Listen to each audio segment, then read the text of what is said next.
This is the Average Guy Network, and you have found Home Gadget Geeks show number 432, recorded on January 29th, 2020.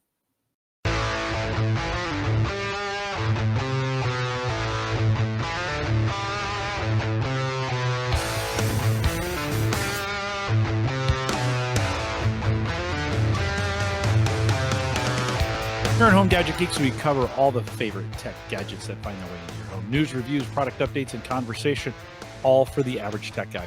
I'm your host, Jim Collison, broadcasting live from the AverageGuy.tv studios here in a kind of a snowy mic. It's kind of off and on. The solar panel on my Ring stick-up cam, we're going to talk about that here towards the end of the show. We hasn't seen a lot of sun over the last couple days, right? It's that annoying like snow just enough, like maybe it'll melt, and then it kind of does, but then there's another just a little bit of layer of snow that comes down. I hate this type of snow. Either dump on me or give me nothing. I know, and enough to kind of keep the grass covered, which is good. Yeah, that's true. And you know, hovering in that it's maybe 30, it's maybe 34. Is it ice? Is it snow? You don't really know.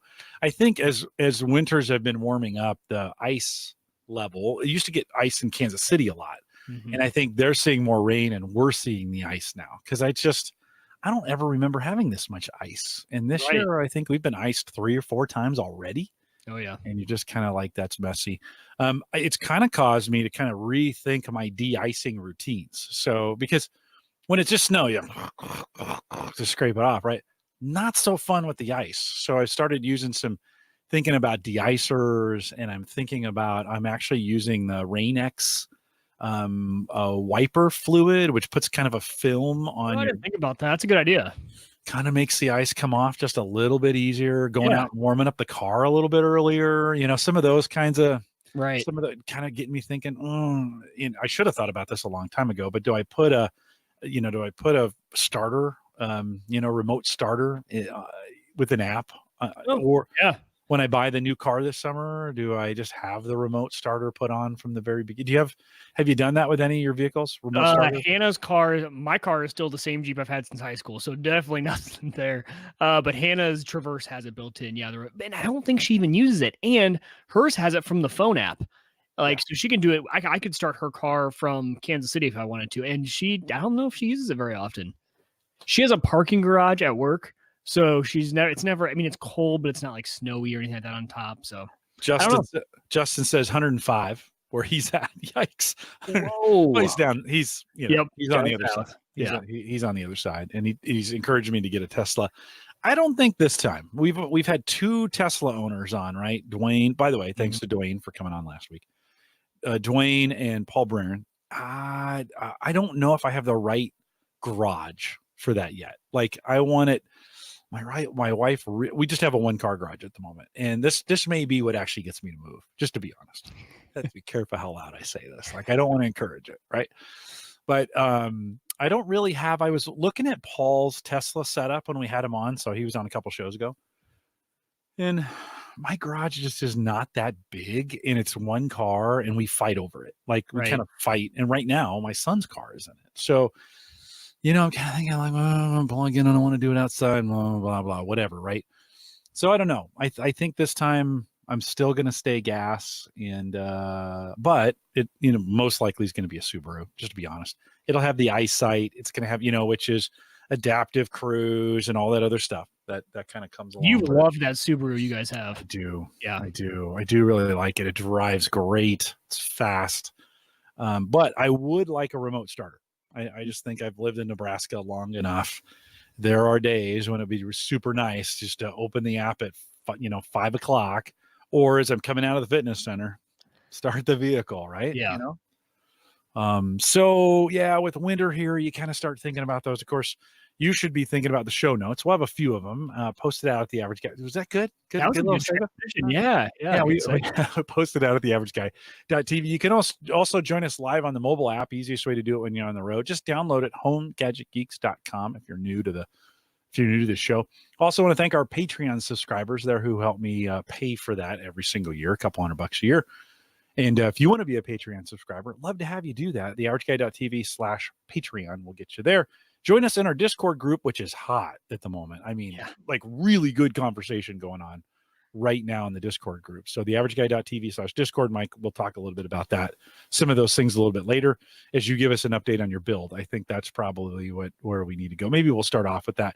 Okay. Then you can join us in the Facebook group, theaverageguy.tv/Facebook is what will get you there as well. Couple reminders. We talked about moving permanently. Like tonight, we're doing this on a Wednesday. If you're listening to the recorded version, you don't care. But for the live folks who came out on Wednesday, thanks for coming out. We will not be moving permanently to Wednesdays, just when I need to, which means I need to do a better job of scheduling, a better job of letting you know, some of those kinds of things. There won't be many, maybe 4 or 5 a year, where I've got work things that come up on Thursdays, or maybe Mike does. So Mike, don't be afraid. If you got a Thursday night thing and we know far enough in advance, maybe we can move some things around to make it work. But we are still back on Thursdays. I mentioned earlier, big thanks to Dwayne for coming on last week to talk a little bit about all the stuff that he's doing. That's just a guy you kind of wind up, let him go. By the way, I heard from McCabe. So yeah, we did on Twitter. Yeah, Dave was like, man, I'm feeling the tire tracks on my back. Like, hey, it wasn't us, man. It wasn't us. That's true. I loved your response, which was the opinions of the guests. Do not reflect those of HGG. Yeah, super good. So, Dwayne, thanks for coming on. And Dave, thanks for being a good sport. I know he's a listener of the show here. Thanks for being a good sport on that as well. Mike, let's get to your build really quick, because we alluded to this last week, but with Dwayne on, we didn't have time to talk about it. You completely, you started with a Franken build, and you've been kind of documenting this on Discord. So if you want to follow along, join us in our Discord group. But what are you done? Is it okay? It's done. Well, for now, of course, you'll have it sold by next Thursday. Yeah. Give us a quick rundown. What's the build? Well, so, we started with the Dell Optiplex as kind of like gutting that, right? And you guys can actually see, if you're watching on the video, that motherboard now is hanging as a memento on my pegboard behind me. So nice. That's the old Dell motherboard. Nice. It worked okay, but you guys saw the Franken build. It's just, there's so many proprietary parts in there. Even the fan ports on a Dell Optiplex boards are not standard fan ports. So it worked for a while, but it got to a point where it's kind of driving me nuts in the case that it just looked bad. So the new build is a lot of the same parts. So the same processor came out of that. Was actually, no, that's not true. The main reason to switch motherboards, I totally forgot about this. The main reason was that I got the i7-3770, and that Dell came with an i5-2400. Well, what I realized was that motherboard can't run 3rd gen Intel. So same socket, an 1155 socket, but cannot run the 3rd gen. And that was really disappointing. And that CPU was not going to work for what I wanted to do. The whole part of that build was that I was going to upgrade it. So we upgraded the motherboard to an Intel D67BL, I believe, DH67BL. Updated that. That motherboard's actually a really cool motherboard. 1155 socket, a lot of PCI Express. I think you got 2 of the 6 gigabit per second SATA ports, and then 3 other SATA ports that you can use. A great little board that I was able to get on eBay used for $50. So not bad there for that motherboard. The hard part about using old hardware, I found this, is you can get new hardware for sometimes the same price, because a lot of people are going back saying, hey, I want to use this processor, but that requires me to use an 1155 board. And those now the price comes up because they're a little bit more in demand. Same with RAM. I was shocked that I was paying pretty much the same as new DDR4 RAM for old DDR3 RAM, just because same thing. People have older boards and they need that RAM that works with it. So the current is that board, an i7-3770. We got 16 gigs of RAM, which I'm glad I went with. So 16 gig DDR4? DDR3. It only supports DDR3 and a GeForce GTX 1060 as the graphics card there. The thing I was most impressed with this build was actually the case. So this case is only $49. And now granted, I have not built in like $100 case, $150 case, $200 case. And now they have cases that are up like $1,000. I was watching Think Computers podcast the other week, and they have some really nice cases out there. They're on live right now. We're talking over the same time. But sorry, so this Ryan. is the Fractal Design Focus G case. If you guys are looking for a budget case, this thing is awesome. It's got the glass glass on the side if you like that. It's got cord, cable management along the back. So both sides come off, and the back is where you can kind of run some wires and then cover it up so they're not shown. It comes with 2 front fans, 220 millimeter fans with it for that $50. Fans aren't bad. They have white LGB. So I chose the white case. So obviously there's no RGB control, but the fans are lit up white with the white case. I think it looks really, really good. So all of that in the case works well. And then for the cooler, I grabbed a very cheap cooler on Amazon, but I got it because it had a ton of amazing reviews. I think I talked about it last week. It's the Deep Cool Gamex 400, and I think it's like a $25 cooler. It's super tall. You have to be careful. If you have anything smaller than a mid tower, it's going to be too tall. Even though the measurements, you might measure it and think it's okay, their measurements don't include the tiny little nubs of the heat pipes on top, is what I noticed. So it fits it. They're almost touching the glass on this mid tower focused G case. So just be careful there. But it's a fun build. So I finally got it all up and running. Little woe is if you're having trouble, like really, really random issues with your computer, check the CMOS battery, especially if you bought a used motherboard. This thing, I mean, it was like randomly, I would unscrew the side panel to adjust something real quick, but just as I unscrewed it, the machine would push power off. And I think it was bumping it just enough. I think that battery was old, probably had, I don't know, wear marks, whatever.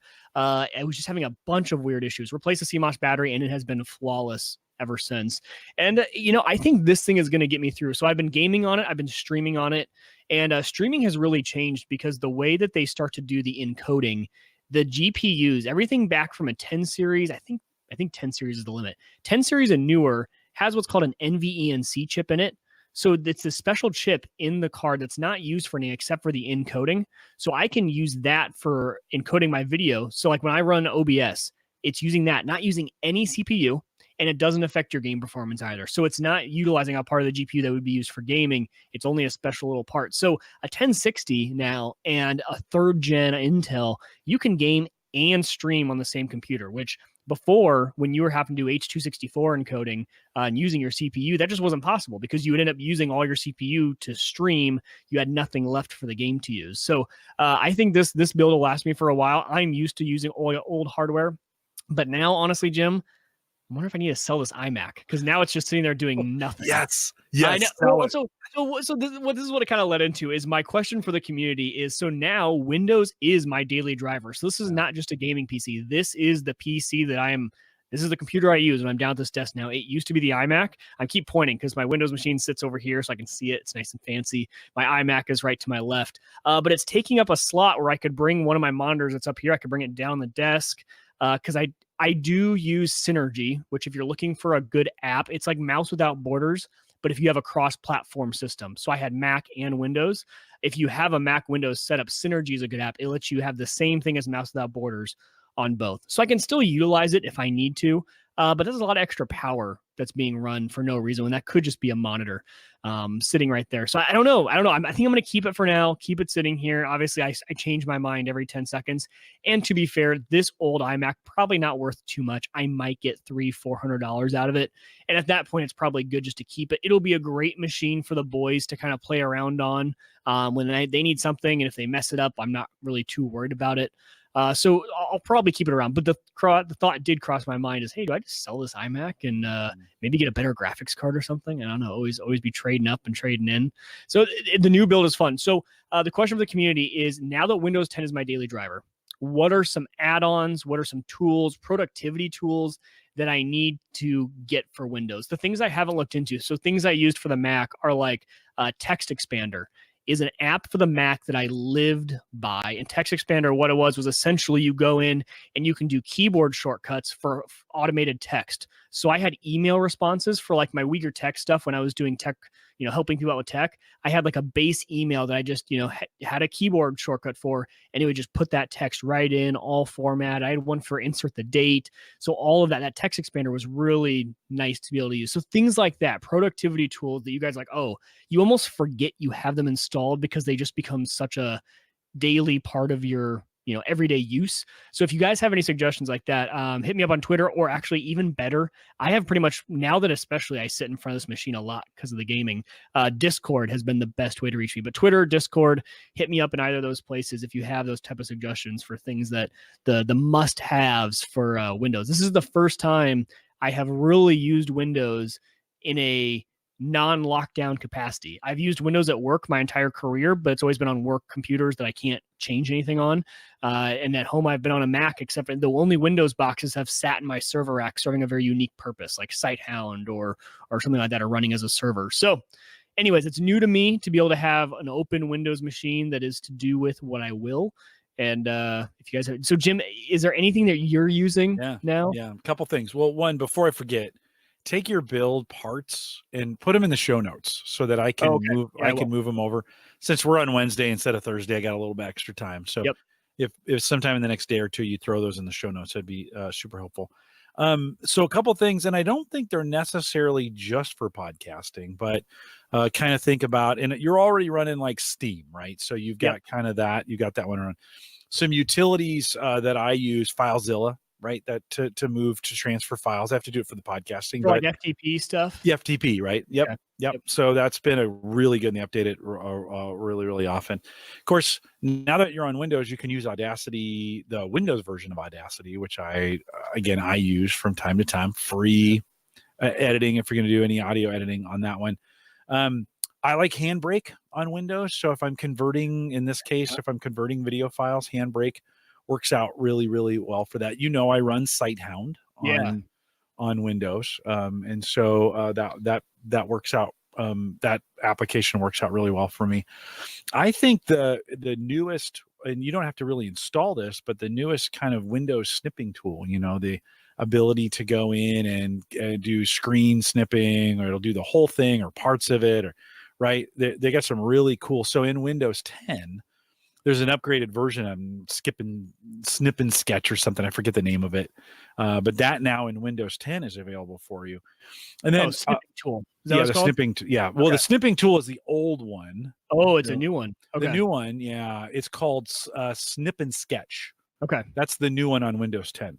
So that is a really, now I'm an old snipping tool guy. So I keep going back to it because I can, open it, boom, boom, bang, grab it, bam, save it. It's done. Right. So you can still run the snipping tool, but the new one, Snip and Sketch, is available on Windows 10. So that's pretty cool. Opened it. I'm going to put it up on this monitor so I don't forget. I'm going to look at all this stuff as I go through, because that's true. The hard part for me has been learning the new keyboard shortcuts. I keep going back to my Mac stuff and screenshots. I'm like, I have no idea how to. Okay, so real quick, what are you guys using on a Mac? It's so easy for a quick and dirty. I'm talking nothing crazy here. Quick and dirty video editing. I was using iMovie for some of that stuff. I have the Premiere, not Premiere from Adobe. I have Final Cut on the Mac side for my heavy duty stuff. But there's a lot of times where I'm just combining a few clips, throw some music over, call it good. What are you guys using there? Well, we'll wait for the chat room. I am still a Windows Movie Maker guy. Like that's still available? No, you have to track it down. Like, don't get it. Not. There's a guy in an alley that's handing out CDs. It's not that bad yet, but Microsoft isn't supporting it off of their website, but CNET is, and so you can go to CNET and get the executable still, and it still works awesome. Like, just for what you're talking about, easy, a few edits. I mean, it's what I edit this show on every single. I wouldn't do heavy stuff on it, but if you're that's what I'm talking about, trying to make a TikTok or a Instagram or what, just you're trying to snip a few things together, Windows Movie Maker actually works out just fine. One of the things, Mike, I'd consider too, I have 4 licenses for this now, is stable bit drive pool.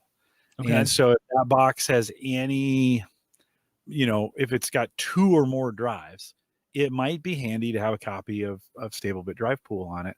I like it because you can kind of combine the drives into pooled drives. You could do some things. The cool thing I like about it is it has an email alert if a drive goes bad. So if you're doing some things and you're kind of dependent on it. I also like if you're going to store data on it and it's going to be my daily driver, I might want to, like, those boards some of those boards have some RAID on them, but BIOS level RAID is not my favorite, even though I think it's the best. It's not my favorite to configure. Right. And so having stable bit on there. Yeah, because I'm running it on an SSD, and then I just threw an extra 250 gig spinner in there to store like a Steam library, and like, because I will record while I stream, and to be able to kick that out, those end up being 17, 20 gig files at the end. To be able to just constantly have those stream to a spindle is a lot easier, but it does have an extra slot for another hard drive, so I probably will fill both those up. I'll probably grab some green terabyte drives to throw in there. So stable bit, that's a good idea, because yeah, I'm the same way. I do not like BIOS level RAID, anything like that. Let's get some chat room in here.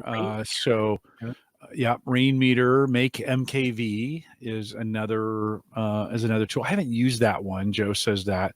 We talked about snip and sketch a little What's bit earlier. make MKV for? You guys should let me know. Both Alex and Joe suggested make MKV. Is that audio and video? We'll look that up.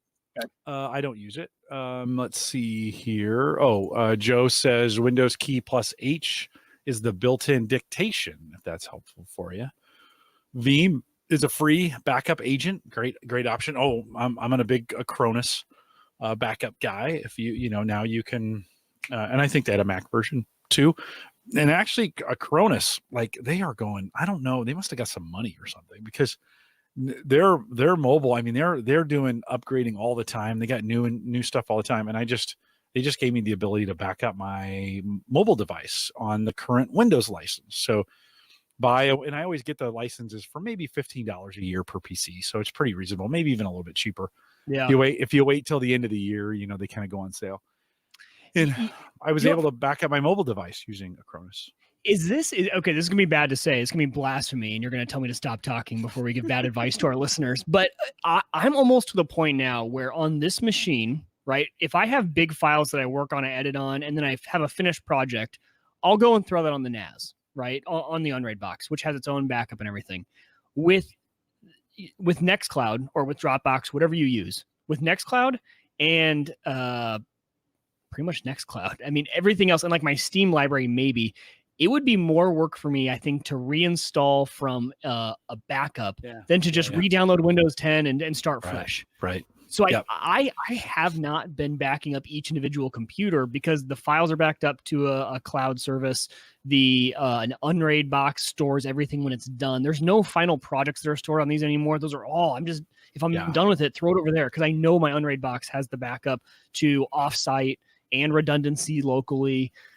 It's been working well. Well, but don't confuse sync with backup, right? You know this. Just because you go into the cloud doesn't mean it's backed up. Unless you have versioning turned on. Nextcloud has versioning, right? And if I delete a file, and Nextcloud keeps it for 90 days. That's what I have it set to. So I have 90 days to realize that's gone. Yeah. You're right. There are items like that where if I had an image from beyond 90 days ago and I don't catch it, I could fix it. But yeah, I'm to a point where I think it would be even just easier to throw back, plug in my Windows key. I keep my Windows key right here. I have it on USB. If I need to redo it, I just throw it over there and reinstall. Okay, so John Big says he uses MKV to back up his Blu-rays. Mm-hmm. Oh, so it's almost the equivalent of like a handbrake. Sounds like it. I think so. I've never used it. Yeah, okay. I haven't. I've been a handbrake guy. Yeah. He says I haven't done any UHD rips yet, so there's some ripping. I'm not a big. I started that process of ripping all my DVDs, and then I lost them, and then I was like, "This is dumb for me." Okay, don't get offended. Yeah. But I was just kind of like, I don't have time to. If I had a machine, I could put the DVD in or whatever, and it would just do it, and it would do all those things, and then it would spit it out, and I was done. Maybe. I don't know if I need to keep all my DVDs and especially today for the most part. Now, again, you do what you want. It's fine. If you're doing it that way, that is awesome. But after I lost about 200 DVDs I'd backed up, and then I was like, I can't ever remember the last time I even watched these, much less went to the backups for them. Right. Now, something happens in the living room and all the DVDs melt. I may be sad, but I may not be either. I don't know. So That's just me. That's my personal. Do you back up any of your stuff that way? Your DVDs? Do you buy DVDs? I don't buy it. If I'm buying something, I'm gonna buy it digitally. Yeah. I haven't bought too many DVDs. So the other pain point I've run into is I realized all of a sudden it dawned on me, like, Jim, what do you Windows users do if you have an iPhone and you want your photos? I did not realize how convenient it was having photos on the Mac and iPhoto library in the cloud, all just like I take a photo, it is instantly in my Photos app on my computer, right? So that kind of just instant sync, not having to do anything. It's a good backup too, because then I have a local copy. That's when I really started. I'm like, well, I'm glad I really started the process a long time ago of also having these auto upload to Nextcloud, because now that's my answer. I go to the web browser in here, go to Nextcloud, and my photos are all there. I'm sure that's probably the same thing. You guys use Google or Amazon or whoever you're using to back up your photos. It's probably that same way. But the iPhoto, it's not iPhoto anymore. The Photos library on Mac and iOS is that's probably the best feature that Mac has done, that Apple's done. iTunes is a dumpster fire, but Photos, I think, is actually a pretty good implementation there of Cloud Sync. I just love it when you say dumpster fire. Why? I don't know why. It just it's like the worst image. You just picture that. You just want it's a dumpster fire. Just the way you say it makes it sound good. Drobo also has its own app that you can put on your phone. It will do it. At one point I was uploading to Drobo. I was uploading to Google Photos. I was uploading to OneDrive, like 3 copies of everything. And I kind of said, okay, who's really the best at photo recognition and the tools around it and those kinds of things? Definitely not Drobo. Now they got to the Drobo super simple and they were there. That was great. But Google Photos, it's just amazing. And the reminders of some of the things it gives back to you and how it puts things together and the tools that are available there. So Mike, I kind of landed, we had Amazon too for a while. And we kind of landed, and then Amazon changed some things. If I remember correctly, I think maybe they stopped doing photos or something, or you had to pay for it. I forget. And so I just said, okay, I'm going to Google, at least at this point. And I can still download those, and I've got them locally in some other spots and such. But for me, it just kind of made sense to. Justin says too, he's kind of using Google at this point. That's just kind of where I landed. Nextcloud doesn't alter the photos at all. Right. And it's local. So I'm not using a bunch of bandwidth. It's going here and it's the same photo. Cause I know Google, unless you pay, it's doing at least a little bit of kind of shrinking those down. It's not going to be the full image that you took on your phone once they go to Google, unless you pay. If you pay, I think they're the full quality. Yeah. Tony says still free photos with Amazon. Use it in Google. So I use Google too, because that's how we get it on our Google show upstairs. Yeah, I thought something changed on the Amazon side. Maybe I didn't have the right thing. It doesn't matter. There's so many different ways now. The proliferation is the problem. Like, did I leave? Do I still have photos on OneDrive? Like, what's over on Amazon? Like, what's the how much is on Google? Am I gonna, Google changes, they store them in a lower res format. Is that going to change? Keeping up with all the terms and services of these things, right? No kidding. Yeah. So, well, man, the chat, you guys were, I'm going to have to go back. I'm glad you guys are putting this in YouTube chat because it retains the chat. So I'm going to be able to go back and watch and get all these down afterwards. You guys are chatty. Maybe asking you guys for Windows stuff. That got you guys going. Yeah. They liked that. So nice I appreciate all the help. There's tons of stuff that I'm going to have to check out now. Yeah, well, it's not one of the things I'm finding now about Windows is that there are fewer applications that are just better. Like Wild West days of Windows, you could go into Best Buy. Remember you could go and buy software at Walmart or Best Buy and they'd have whole sections of software you could buy it. Those days are gone, right? There's software for the most part. Tax software, maybe. They'll carry a few titles depending on where you go. Maybe Office Max and Office Depot, which are one now here in the US. But the Windows software has really become really limited for the most part. I mean, you just don't, especially like the old Windows installer stuff where you would actually install, they're trying to push everything through the store. Yeah. So the x86 or whatever, those applications, there's very few of them left. I mean, compared to what we used to have, some of the old mainstays, we've mentioned a lot of those. VLC is another, like a VLC thing I put on. Yeah. video player that's out there. Mouse without borders. You mentioned that a little bit earlier. That's another one you can do. I use the heck out of a remote desktop in Windows, right? If you're going Windows to Windows, that works out pretty good. Tax software is another one of those you'll think about, like really easy to get Windows-based tax software if you don't do it on the web. I'll be honest, I've kind of gone completely web for my taxes. Yeah, I'm all web too. I'm almost done with mine for this year, and it was all web based. Yeah, it's gotten. Have you tried this directory Opus that Tony recommends as a replacement for Windows Explorer? Interesting. I always like those. There are some really good ones for Mac too that I liked playing around with different. In Mac, it's the Finder, so different replacements for that. And this rain meter, I pulled it up while we were talking. That looks interesting too. Kind of pretty much being able to fully customize your desktop. I thought when you first said it was actually a rain meter, like how much rain happened outside. No, this is actually really full feature. This is really cool. Okay, keep going. Who suggested rain meter? I forget. Anyway, whoever suggested rain meter, is it pretty, like, if I run this, what I always get worried about is going to bog down and slow down the machine a little bit, like all that extra stuff running on the desktop. Does it do pretty well? Put that in the chat. Hey, speaking of that, since Tony was out there in the chat right now, big congratulations. Tony, if this is real, this is pretty amazing. 275 million views on local guides on Google, right? I mean, for the photos he's submitting. Yeah. So cool. You can sign up for local guides through the maps, right? So you can go in there, sign up, be one of the guys, submit them. And I think I've done that a couple times where I've gone someplace and it prompts me and you take a picture of it or whatever, add a review at a restaurant. It'll prompt me and say, hey, you've been to these places. Do you want to review them? And I've gone back through. Now, if you follow Tony on Twitter, which you should, maybe the most creative tech guy out there on what he posts, right? I mean, it's a really good Twitter account to follow. It's one of my favorites, shows up a lot. Tony, you are super creative. Like, I don't know how much time you spend doing this. I hope it's not as much as I think it is. Or, sometimes I'm like, does he have somebody paying him to do, or is he paying somebody to do this for him? Right. Like, he's super like good. He's got someone else running his Twitter for him. Yeah. No, he says it's real. He's in the chat room. He says, no, it's real. I don't know, Tony, and Tony's been on the show before.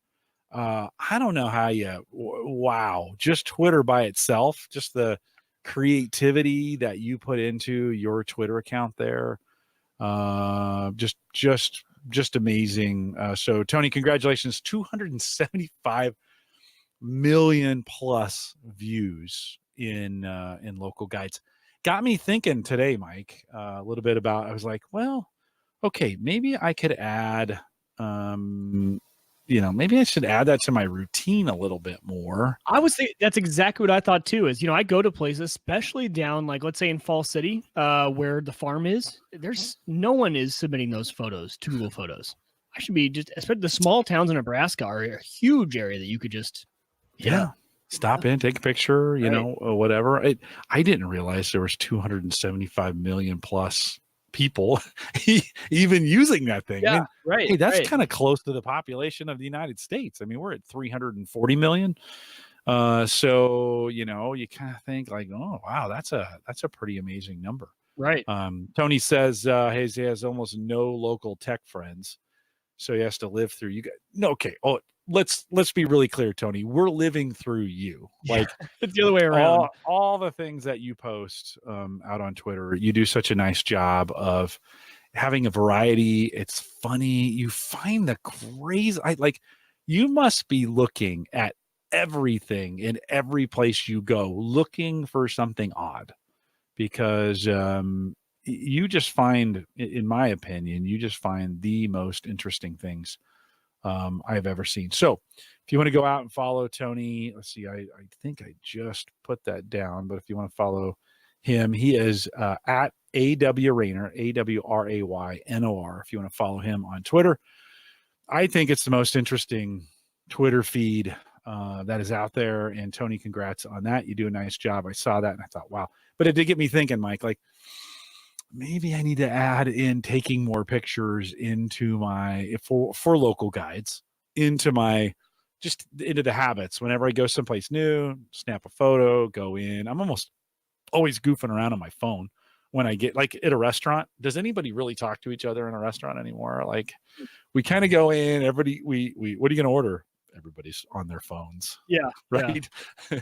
Oh, I don't know. Give me a second. That must drive waiters nuts. Staff. No kidding.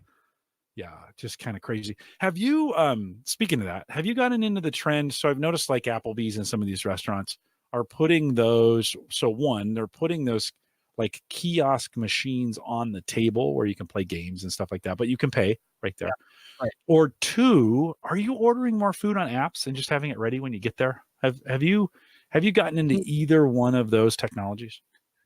If we're dining in, okay, I take that back. If we're dining in, no, not usually. The one exception to that is Chipotle.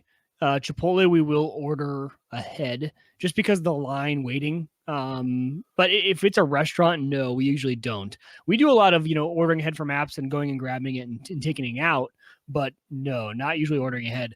Those tabletop things are good and bad for me because I have 2 boys and there's always usually one of them.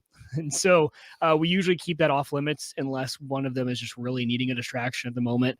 But because there's only 1 and 2 boys, that's not good math. That's not good math. Just grab them off the other table. Yeah, right. Just exactly. Find a table and just grab both of them. And the paying, I will say, is convenient. We have gone to an Applebee's and be able to pay there and you get up and go and being check able to shows. It's kind of convenient. You see the check. You can kind of you can reorder your drink straight from there. That's nice too, and it just puts the order back in at the bar when you're ready, and they just kind of bring it out to you. Yeah. We ordered Buffalo Wild Wings on Saturday, not this last Saturday, but Saturday before, after the Chiefs game. I was like, man, I'm dying for some wings. So between the Chiefs game and the 49ers game, I downloaded the app, created an account, Buffalo Wild Wings, 40 minutes. And I was like, okay, that's cool. I mean, it's a busy night. It was a football playoffs here in the United States. And then I started thinking like, okay, it'll be ready at 6:30. And then I started thinking, I wonder what time it's really ready at. Has it been sitting there? Like, oh, that's a good point. How do they time that? Right. So all the whole way driving over, I'm like, oh man, I don't know. Like, I don't know if apps are good for this, right? Like to order food in advance, especially when they give you that long of a window. Now, if it's Taco Bell, I'm pretty sure like it's going to be ready in 5 minutes and you're going to get there and wait 1 minute and it's still going to be hot. Right. But right. In this case, with a 40-minute window, I was a little skeptical. So I kind of stood there and it was a little circus inside of Buffalo Wild Wings. Yeah, it always so is. The food came out and then they're like, hey, we're having some trouble with our point of sale machine. Can you, so for like 15 or 20 minutes, they were just, they couldn't take my card. It was the craziest thing. And I don't know if that's because it came in on the app. It must have been. So the app itself must have a separate kind of point of sale experience for them that they got to bring up, charge it. It's got to go through their machines. They tried rebooting them. Eventually the guy goes, just go. It's costing them more in time and making everyone mad than it was worth the wings in your bag. Go. Yeah. So $35 worth of, nice. There you go. Of wings, which is like 2 wings at Buffalo. No kidding. They are crazy overpriced. It's so stupid, but it made me feel good about going to Buffalo Wild Wings because we've kind of waved them off as expensive as they've gotten there, and it's not the wings, it's all the other stuff around it. That's like $9 beers and $18 French fries. So so that worked out pretty well, but it kind of got me thinking, like, are we to the point now, especially for carry out, that we're good enough that you could really, and it's kind of thinking about these Amazon devices, these Google devices, are we getting there where I can start ordering not on my app, but on the digital assistant? And then it would say at some point, hey, leave now.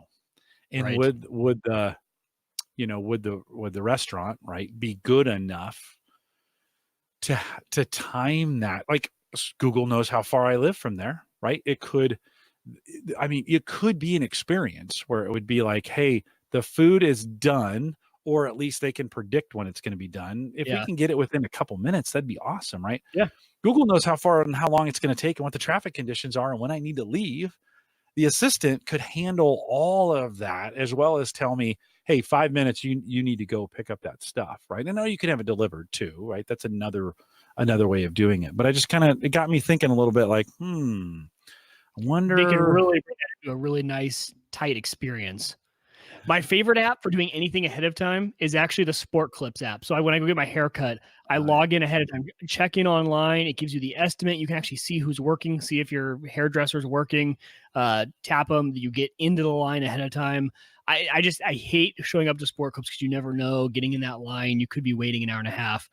So I at work, 10 minutes before, I'll check in, and usually I can just walk right into her and walk out, skip the whole line. No, that's super convenient. The other thing I scheduled recently was my physical. So like, you don't think of a doctor's appointment being able to be scheduled online. So I went to, we have our UHC, I think is what we have or whatever. I can go into their app. I got a monitor that's kind of freaking out over here. It's kind of freaking me out. You know how you see it? It's kind of shaking. And it's like, is that my old age, or is that monitor actually? It's doing some weird things. Kind of freaking me out. So I went a couple years without a physical because I just didn't want to call. I didn't want to call in to make the appointment.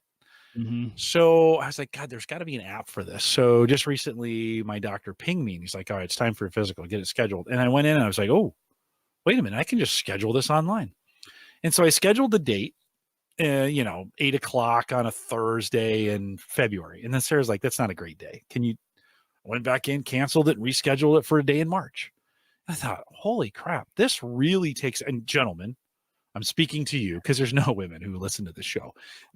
Gentlemen, I'm talking to you. And if you are, by the way, I'm sorry. Thank you. You can keep listening. Don't leave. You're like, we have like two of you. Don't leave, right? Yeah. But gentlemen, if you're not getting your annual physical and you're not doing it because you don't want to make the appointment, but you'd make it through an app, check your healthcare provider, check your services, check some of those things. Chances are you can now schedule that thing online. Mike, I do a physical a month now. It's online. I don't have to talk to anybody. It's pretty great. If I didn't have to talk to someone, I would be healthy, Yeah. So Tony says he goes, oh yeah, get that colonoscopy too.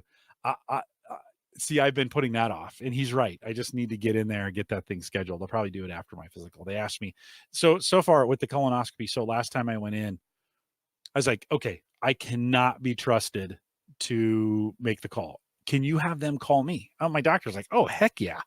So 3 days later, I get a phone call. Since I don't answer my phone, it went to voicemail. Do you think I've ever called them back? No, because Jim doesn't do that. So I got to get that thing done. I don't have a family history, and I feel relatively good about that. But that being said, I do need to get that done this year. So, Mike, that's another thing where like an app kind of changed for me, kind of changed everything, as far as like actually getting the physical scheduled. Right. Okay. So you've kind of led in perfectly to my story. So here's my story. I'm gonna put you in a scene, Jim. So you've gone into the restroom, right? And this is it's going to start off great when you're in the restroom. So you're in the restroom, you're scrolling Twitter, you're doing your business. And you get done, after, you've realized you've been scrolling Twitter for 20 minutes, and you turn to your right and there's no TP. You're out of toilet paper. Oh. But you're at home and there are people in the home, but they're out of shouting distance. You can stomp on the floor, you can yell really loud. That's just embarrassing. And it's, so what do you do? It's the perfect use case for open the Amazon. I know you have your phone in your hand, even though it's gross. Open your phone, open the Amazon Alexa app, and say, "Hey, lady, announce, hey, yo, will someone bring me some toilet paper?" All of your Amazon devices in the house will then announce that you need toilet paper, and someone will come to your rescue. I did this for the first time tonight. I'm like, I'm genius. It worked. Hannah was with the boys super far away. She was not going to hear me if I yelled. There was no way. And I'm like, I'm kind of stuck. Like, I am stuck. And it was perfect. The announce feature is... it was awesome. And my kids just thought it was hilarious. They thought it was so funny. Oh, no, right on. It's a great idea. But do you have you should also develop a safe word or a code word for the family in case there's guests over. Like, that's a great idea. You don't want to be announcing that to the guests. Yeah. So it would be like, you get on there. I don't know. What would you say? You don't want to say like code blue. That's pretty obvious, right? But hey, and then something, Hannah, don't you look lovely tonight? Right. And then everyone thinks it's a joke. And then she just, she's walks like, out. Could you guys excuse me for a second? Right. See, it's perfect. Yeah. What else have you? So Sarah does that a lot of times. She'll be upstairs and she doesn't want to come all the way down here. It's hard. She could yell. Our room is kind of up over in that corner. She could yell, but she's found that drop-in feature. Yeah, drop-in's great. If you know where the other person is, right? Yeah. Works really well. Announce is great for if I just need to blast this out. I don't know where they are in the house, but hopefully they'll hear it. So you just say, Lady A, announce. And just go into your next sentence. And then whatever you say after the word announce is said in your voice. It's like recording you, and then it just does that. Just spits it out. It chimes. All your A ladies will chime. They'll go ding, and then your voice will come out of there all at the same time. So we got a couple suggestions from the chat room on what you should say. Code Brown. Okay. Code Brown. Okay. We have a Code Brown, aisle 1. Cornholio is in the building. That'd be another way of saying it. Anybody up for cornhole? That would be, you could do it that way as well. Justin says Code Brown. So he's doing that. He said that one as well. Alex, I need some bananas. That would be great. Hannah, could you bring me some bananas? Like, where is Mike that he needs bananas? Yeah. Well, there's something to that. Like, what would be, you could say, Hannah, I spilled something. Can you come help me? Yeah. Like, right. That could be true. But it could be a code word. Like, hey, I spilled something back here. Can you come help me really quick? Yep. Exactly. And that could be, if you're thinking of inconspicuous Code Brown. Well, I like Code Brown. Pretty obvious. Yeah. I can't believe we got here with that. Oh, that's super. I know. When I did it, when I thought, I'm like, this is the perfect use case for the announce feature. Yeah. It is perfect. Yeah. Like, I did not think of the guest being in the home. That thought did not cross my mind. This is why we bring these things up here on the podcast. You gotta have that. I'm all about, my guests are usually family members anyway. What if they're stuck in the bathroom? Yeah. I hope they would announce it, right? That's even more embarrassing. What if you're a guest in someone's home and there's no toilet? Then what do you do? Hey, what's even worse? One time I stopped up a toilet and it overflowed. That's horrible. That is maybe one of the most embarrassing moments in my life. So maybe now it's going to be common courtesy that you should be putting in Alexa in the guest bathroom so that they can announce and ask you for toilet paper if they need to. Just a thought. Be courteous, people. Be courteous to your guests. We need a toilet paper robot in the house that you could just like a dash button in the bathroom. That would be like, you could just do it, and then the toilet paper robot would deliver. That'd be pretty great. Justin says, what happens if you have more than one possible location? You need code names. Yeah, you need. Well, if you're going to do we have a spill in aisle 1. We have a spill in aisle 2. 3, Yeah, but you could. I mean, if you're going to do the spill thing, you could say, "Hey, I spilled back here in the bathroom. Can you?" And she'll know. Like, just use like the phonetic alphabet. Tango Papa at location Delta, right? Like, need the TP wherever I'm at. Or maybe just a tone of some kind. Like you could do a That's what I pictured when you said. I'm not thinking about you making a tone. I was thinking about high pitched hum. That's one thing. Something. We were today. I was podcasting at work today, and the host. We've really tanked this podcast. No, totally, but it's good. It's a Wednesday. We can do this. I took us off course. I like it. We were podcasting today, and there was a live coaching session going on.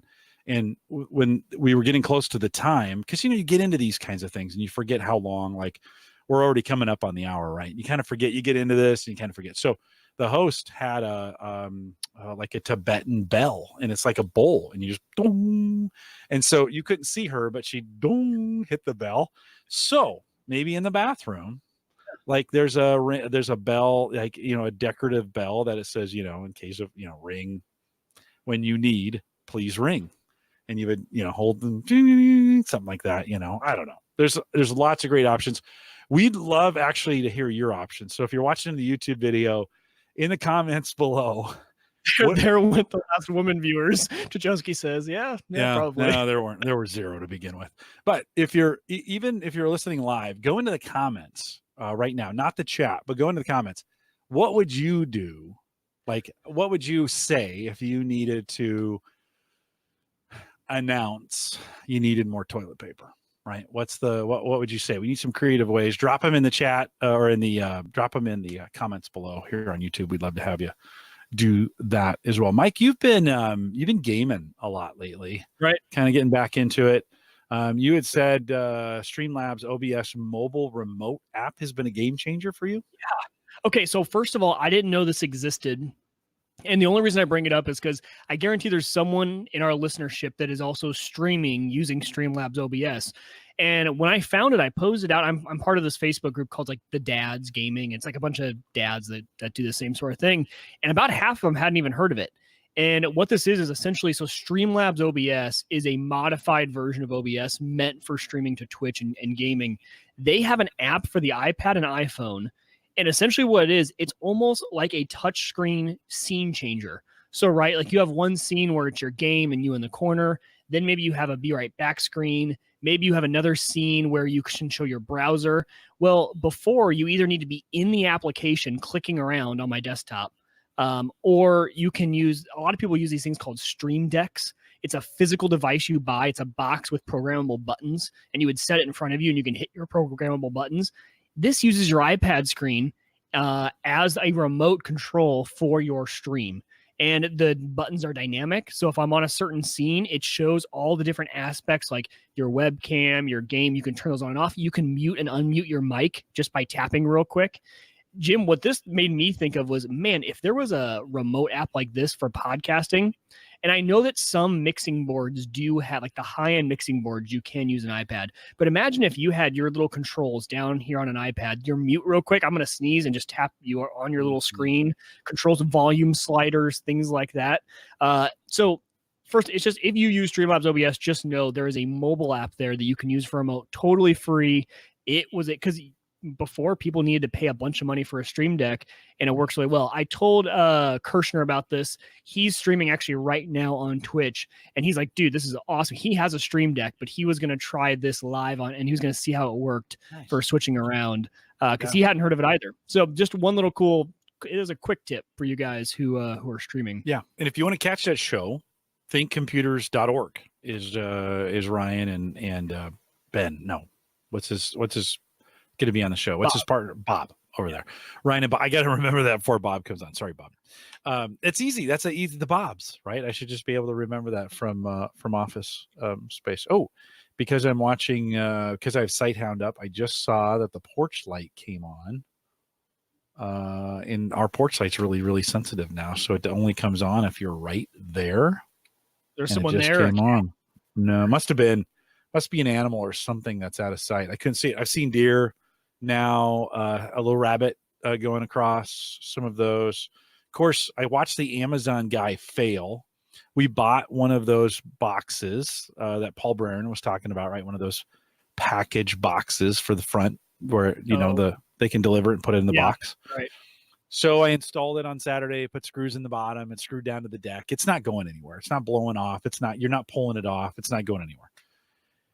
And so the Amazon guy comes up. We have our first Amazon delivery this week, and I'm watching this from the video, the replay afterwards. And he comes up and he looks at the box and he sets it down by the door. I was like, God, what do I got to do? So right. I think it's going to take a little training. Paul has that listed on his site. I'll have a link in the show notes as well to that. It's kind of a step 2. So it's heavy duty plastic, kind of meant to be outside. It's got a lid on it. The intention is, right, put the lid off, put the box in, shut it down. It's hard to see it's tan, so it's kind of hard to see from the street. You don't know if there's a box up there or not. The camera, I have 2 cameras pointed right on it. So Mike, I finally $45, I think, for that box. So I kind of pulled the trigger. The kids were trying to figure out, like, okay, like, but it's just in the box. And we're like, yeah, but you can't see it. I know, but it's not locked. We're like, that's not the point. The point is you can't see if there's a box up there or not. It's always up there, right? They just could not get past the part. They're like, well, could you put a lock on it and give the guy a key? And I'm like, we're not going to lock it. Like, it's not meant to be locked. It's meant to obscure the box. So you don't, so you don't know. and they just couldn't get past it. So there was some designs that were made about a chute. You would put it in there and a chute would take it into the house and it would go through a one-way door. So I was like, guys, it's just to obscure the box. That's all it's there for. And now Jim, it's not locked. Where's the lock on it? Yeah. How do you lock it? Is there a universal key? We heard that too. Is there one of the kids? Is there, so like, don't they have like a universal key thing? That I'm like, no, that's not, you know, and it's out far enough where they put our packages, the Ring doorbell can't see them because it's right underneath it. Now I have another camera that points at, we call it the porch cam, points right at it. So I can see it there when they deliver it. And of course we see them when they come up on the porch. And so that is actually, Mike, let me talk a little bit about, kind of an update on that, because some folks have been asking on the Ring side. So yeah. I did come to, and I posted both in the Discord group and in the Facebook group a picture of what I did with this Ring cam. And there's so I have a new floodlight and I have a stick-up cam, and then I got a solar panel on it. And somebody said, I think it was you and a few others, yeah, why didn't you just buy the flood cam, right? Because for $200, I think they're $250. I think you get them for pricey. That's the hard $210. part. Well, but I figured all those things I replaced. So stick-up cam $99, $150 for the solar panel. So I'm at $150. And I only paid $30. So I'm at $180. Okay, but that's not that far away from the flood cam was on sale for like $209 this week. I think it's $250 most of the time. So not that far away. John said this to me. You said it to me. Why didn't you just buy the floodlight cam? Okay, here's why. Because I did this in stages, right? At first, I was just going to do a stick-up cam. So when I was installing the stick-up cam, I broke the floodlight because it's plastic and it's in Nebraska. And it's been up there for 12 years. So it was dust. I mean, it just turns. It was somehow. I have the same thing on the back of my house. Somehow it was holding lights up. And all I did was I breathed on it and the thing went, it just broke. Yeah. And I'm like, oh, okay. So note to self, don't put plastic components up on that thing. Right. So I bought it. So I went on Amazon. I found this really nice floodlight LED for $30. So you're like, okay, I'll just order it. That way I got the stick-up cam. Well, then I put the stick-up cam up, and 2 weeks later it says, hey, you got to replace your battery. I'm like, oh, okay. There is no way, especially in middle winter, I want to be hauling the ladder out and going up and replacing the battery. So I bought the solar panel. Update to that. So I installed it a couple weeks ago. We haven't had sun in 4 days, and it's still at 98% today. Really? Yeah. So it's even when it's not sunny, it's still pulling. It's getting power. Some. Now at night, it shuts off. Right. There's no power, and then the device on the app that says, hey, you should attach your solar panel. Well, no, it's there. And during the day when the sun is out, it says, hey, solar panel's attached. Right. But apparently I'm getting enough of something that it's keeping that 98%. It's been on there 10 days. I think I installed that last weekend. So nice job, Ring. Man, that solar panel is dynamite. So I'm not sure. And I have a south facing exposure there. And like in the summer, I may just leave that thing on full time. Right. Cause it's like, why not? Check it, And so the good part about this, though, is if you did want to upgrade to the floodlight cam, that stick up and the combo there of the stick up and the solar, you could put that anywhere. You could use it as a back porch cam, sidewall, whatever you want. If you ever did want to. I did silicone it in, and I did a really nice install on that when I was putting it in, and it kind of that. I was like, well, I could here's my thought: if the floodlight cam price gets good, maybe under $200, maybe I find a slick deal on it, I'll probably pick it up and replace it. But it's my choice, at this point. And then I have a really nice LED floodlight that I could replace in the back, because in the motion sensor, all that other good stuff, it'd be great back there. It'd be perfect for back there. I could move the stick-up cam back there and replace the Zmoto cam that's doing it now, and that's doing a fine job, but stick-up cam's better. Right. It's just better.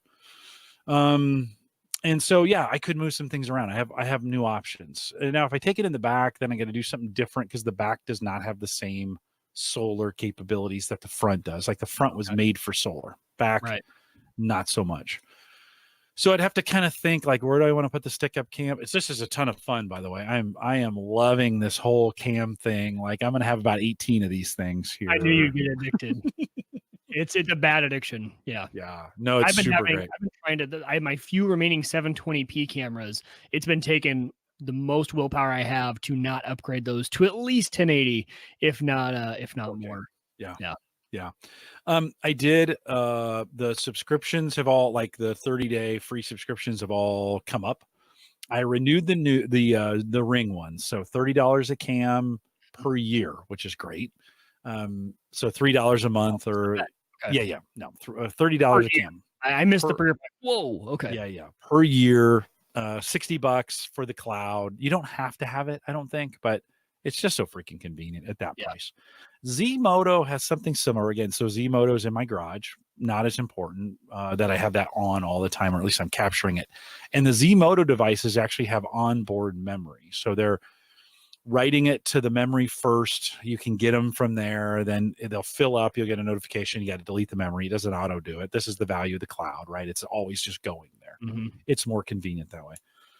So on Z-Moto, I'll probably just manage those manually. They're in spots that aren't as important. And so like the back door just doesn't get a lot of use. So as they become, I have apps open, so I'm kind of monitoring them. The front ones are the most important, and those are all Ring based, and they work great. So $30 or $60 a year, it's kind of the way to go. That just kicked in, and it's all going to the cloud. So Mike, I don't think I'm going to mess with it. I think I'm just going to kind of leave it as is for now until I get a really sweet deal.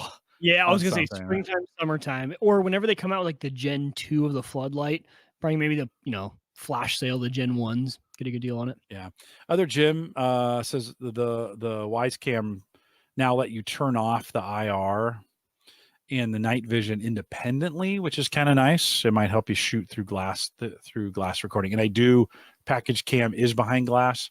I'd like to have the light on because it's a deterrent. Like the light, the actual, there's enough light where that's at. Red? Well, no, it always has there's a little red light that's in the top when that's on, that kind of helps. If you turn that, now it's off right now, everything is off, and I can see, it's the middle of the night, there's no lights on, I can see my porch. So I don't need the infrared there.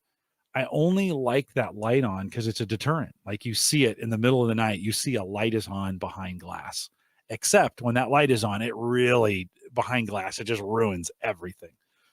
So, so that's a good point. Yeah, it's got me, Jim. Other Jim, thanks for throwing that in the chat room. It's got me thinking a lot about other things, and so I threw in the Discord group this week, like, okay, I have a back door here that we lock to the garage. So if somebody compromised the garage, back door's locked. You're not getting in, right?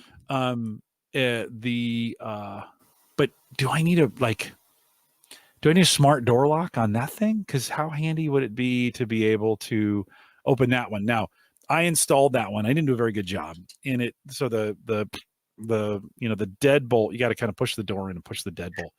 You can't with automation. That thing's got to be slick, right? You and I are in the same exact boat, because I want to put one on my back door to my back patio, but it's the same thing. It's just barely not, like, the height's off. So you kind of actually have to lift up a little bit and then turn for it to be. And I imagine if I put a little grinder in there and kind of just ease that out, or took my Dremel or it's not Dremel. Yeah, I do have a Dremel.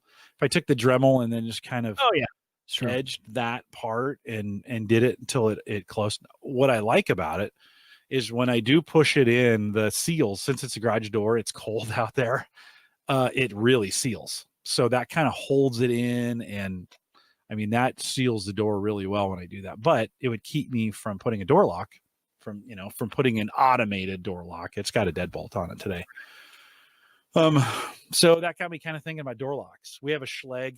Is that the right pronunciation? Schlage? I think so. That's how I've always said it. We have a Schlage on the back that is dumb, but it has the keypad. So you can That's what I need. That's all I need. For when I'm mowing, I need to be in the backyard and go inside and grab like a cup of water or something. Yeah. And they're all keyed because we have Schlage locks all around. They're all keyed the same. So it's one key, and I've just one key does all the doors. So it's like, okay, do I want to, if I go with an August or if I go with one of these other, I'm gonna have to figure out the key situation with it. And do I want to go keyless in some of these? Like when you're walking in the back door, this is the door, everybody has a front door that they don't use. Everybody has a back door somewhere that they use all the time, right? That's our door we use all the time, coming through the garage. Do I really want to be fumbling with an app to I've got stuff in my hands. Yeah. And then you're thinking, well, put an Alexa, put an Amazon device out there. Sorry. And then you're like, well, no, you don't want people shouting. If they know that, they could shout things, through your garage. And usually it won't let you it'll let you unlock and then you have to use a voice. Do you? Pin. Use a pin. Oh. Yeah. It's like Simply Safe, right? Okay. I can tell her to arm it. I cannot. They don't even allow it with a pin. I cannot disarm it with Alexa. Okay. Well, that's good. Now she's lighting up over here. Yeah. The other thing I've been saying, Lady A, a lot is I'm leaving. That's all you say, and she says, "I'm guarding." Have a good trip. I'm guarding, and then it's listening for glass breaking. Wait, did you know that? Yeah. No, yeah. No idea this was a thing. Yeah. So go into your Amazon app and enable that as a skill. It's a native skill for Amazon. Okay. And when you're just leaving, just say to Lady A, "Hey, I'm leaving." Here, we'll just Alexa, I'm leaving. Goodbye. I'll start guarding now. So she's guarding. You can see it right now. In guard mode on these devices, listening for breaking glass and fire alarms. Right. As soon as I set that to guard mode, got a notification on my watch. Sarah's probably like, "What is he doing down there? Like, is he setting this at night before bed?" You could. It's not motion. It's just listening for sounds, right? It's listening for breaking glass and fire, which wouldn't be a bad thing to have on anyways. It may be a good thing to put on at night. You can see it circling. If you're watching the video, you can see, because you can tell, okay, it's in guard mode. And then I'm setting off everybody's Alexa, but I'm going to say it anyways. Alexa, I'm home. And then. Got it. I'll stop guarding now. Oh, I had no idea that was a thing. That's cool. Yeah. So pretty cool. You have to enable it. Yeah. And put it in. It's kind of like the tricks about announcing, right? And so that's been another, kind of based on the burglaring we had earlier or late last month. Just been thinking more about those safety features and home automation, and where do I put door sensors on, some of those kinds of things. We had a door sensor on the back door for a while that would beep beep when it opens up and those kinds of things. I found that pretty annoying after a while. That was homey. We have Simply Safe, and I turned all those beeps off. Yeah. So So a little update on some of the home automation stuff. I figured this would be a good week to kind of talk about it, since we have guests for the next couple weeks coming up. But then one last thing, Mike, it's Super Bowl weekend coming up. Maybe you're listening to this and it's already happening or it's already gone, but there's been a new, and I've never heard of these guys before, but man, they're all over the place right now, called Fubo, FUBO.TV. And they seem to kind of be a YouTube competitor at this point, as far as offering all the major networks, a bunch of sports that's in there. $54.99 a month. Network, which is hard to find on all of their streaming sites. Yeah. Yeah. So 85 plus channels for $55 a month. Fubo.TV. Like, I found them through, I was trying to come up with segments tonight of cool technology on the Super Bowl. I didn't find stuff, but CBS was using, like, they were saying, how do you watch the Super Bowl? Well, you can watch it on Fox, which is pretty interesting. This was at CBS.com. You can watch it on Fox, or you can stream it on this Fubo. I'm assuming that's how they pronounce it. Anybody in the chat room, have you guys tried Fubo? Just kind of interested if that's kind of came out of nowhere. Do they have a free trial? They do, 7-day free trial. So If you're listening to it the weekend before the Super Bowl and you want to stream it 2 devices at a time, if you want to stream it to a third or more device, you have to buy their family plan to get that done. I think it's $5 more a month to have the family plan, so you're at $60 for that. Again, your YouTube TV prices. Yeah, you are. And you're streaming all. Say that again. Have DVR? It does have DVR. Yeah, they do have a DVR feature. Let's see if do I still have Fubo? Why did I close that? That was the dumbest thing ever. Let's just open it back up. If you go to Fubo and you scroll down, they are definitely making a gigantic sports play right now. There we go. In other words, they're counting on the Super Bowl for this, but in their FAQ, can I record games and shows? Yes. Every Fubo TV account includes 30 hours of cloud DVR space at no extra charge. Well, that's not a lot. You don't think so? Mm-mm. Okay. I'm just thinking of all the things that build up, like hour shows. And I just maybe I just got used to, I just record everything. YouTube much. Unlimited? Yeah. Okay. Yeah. You can hit record from one device, start watching on another, and finish on a third. Mm-hmm. If you want to do it that way. Even just use the trial. Even if you are like, I might even try it as a YouTube person. Cancel at any time. You can watch it on just about anything. iPhone, your computer, iPhone, iPad, Android, tablet, Roku, Apple TV, Chromecast, Amazon Fire TV. So I don't know where these guys came from. Like all of a sudden, out of nowhere. Okay. And they got the Super Bowl. Yep. Well, they didn't get Super Bowl. They have Fox, right? And if you have Fox, everybody has Super Bowl. All right, Mike, anything else? No, I am. I'm excited to go in and start Googling after this show all the things they suggested for Windows. Yeah, that's keep you busy over the weekend. Don't forget the show notes. Yeah. Oh yeah, exactly. Couple reminders as we kind of wrap it up. If we won't have a long post show. By the way, if you're listening, last week Dwayne went into a big deal on VR, and we posted that to the Patreon account. It's free. I used to have to be a Patreon subscriber to get that. You can now get that for free. If you head out to theaverageguy.tv/Patreon, we took that VR conversation. I know you're used to that being a crypto conversation, which, by the way, crypto is doing pretty well this week. Yeah, it is. I know. And it's available out there on Patreon, both the video and audio, if you want to do it. Theaverageguy.tv/Patreon. Don't feel any pressure out there. Just go out and watch it. Dwayne does a really nice job, and we have a really good conversation around VR. So if you haven't done that yet, check it out. Theaverageguy.tv/Patreon. We are live every Thursday, 8 p.m. Central. If you haven't joined us for a live show, kind of plan on it. It would be fun to have you. Maybe it's something you can do out in the new year is come out and join us live. I think it's the best way kind of to enjoy it and the way to get it done. Join us in our groups, Facebook or Discord. It's just theaverageguy.tv/whatever we're doing there. Send me an email if you want, Jim@theaverageguy.tv. Always love to hear from you if you got something you want to share along those lines. Subscribe, rate, and review where you're at if you feel like it. I don't care if you do or you don't, but it's always fun to have you do that as well, especially on YouTube. YouTube subscribes do help, and actually YouTube comments help too.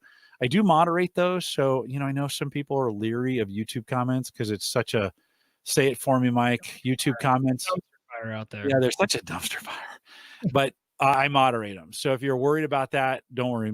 I moderate them. Drop some comments in YouTube. That helps us, especially on the non-live channel, the one where we post the recorded, kind of the edited one out there. So subscribe out there and get that done. Don't forget both web and media hosting powered by Maple Grove Partners. Get secure, reliable, high-speed hosting from people that you know and you trust. And, of course, that's Christian. And so get more information. Plans start as little as $10 a month. A great way to host.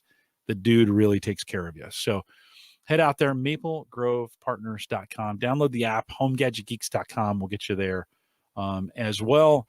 And we are live every Thursday, 8 p.m. Well, not every, sometimes Wednesdays now. Every Thursday, 8 p.m. Central. I get a calendar set up. I'm going to lie to you. That's not true. I'm never going to set a calendar up. I was going to say, don't say it. It's this monitor is still shaking and freaking me out. We are live most Thursdays, 8 p.m. Central, 9 Eastern, out here at theaverageguy.tv/live. If you're listening in the live show, Stay around for a smidge of post show while I freak out even more about this monitor shaking. With that, we'll say goodnight, everybody.